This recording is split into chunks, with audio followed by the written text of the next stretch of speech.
This is one of the best time to visit Omkareshwar. So मित्रांनो, finally 3 तासाच्या प्रवासानंतर तुम्ही बघू शकता आता मी आहे ओंकारेश्वरच्या बस डेपोमध्ये. सो इथनं आपल्याला ही जे टुकटुक आहेत, जे ऑटो आहेत, EV ऑटो, इथून आपल्याला मंदिराकडे जायचं आहे. सो तेच तुम्हाला मी एकदा हे दाखवतो बस डेपो इथला. तुम्ही बघू शकता अँड हे ऑटोज आहेत इथले. सो आता आपल्याला ह्याने जायचं आहे. तर ह्याचा फेअर किती लागेल ते तुम्हाला व्हिडिओमध्ये सांगतो. सो या ऑटोमध्ये आम्ही चाललो आहे मंदिराकडं आणि पर पर्सन 20 रुपीज चार्ज आहे. सो ऑफोर्डेबल आहे, आपल्याला काही टेन्शन नाही. 20 रुपयेमध्ये आपल्याला मंदिरापर्यंत जर रिक्षा सोडत असेल and with our luggage. So चला निघूयात.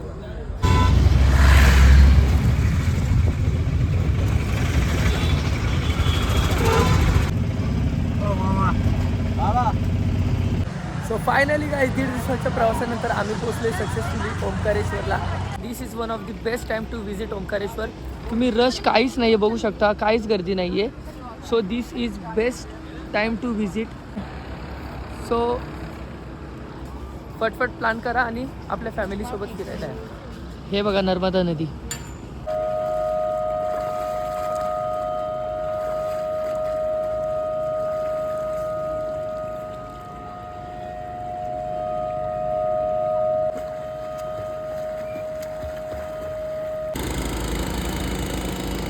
सो गाईज राईट नाव मी नर्मदा नदीच्या किनारे उभा आहे अँड समोर तुम्ही माझ्या मागं डॅम बघू शकता.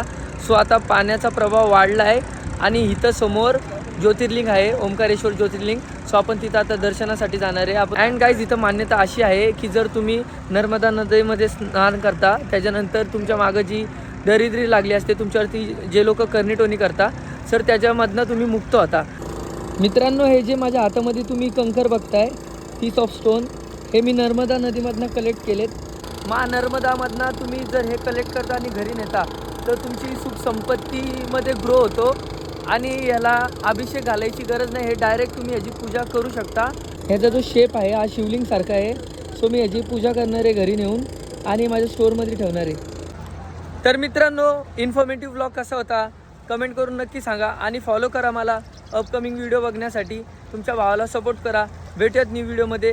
लव यू ऑल. हर हर महादेव.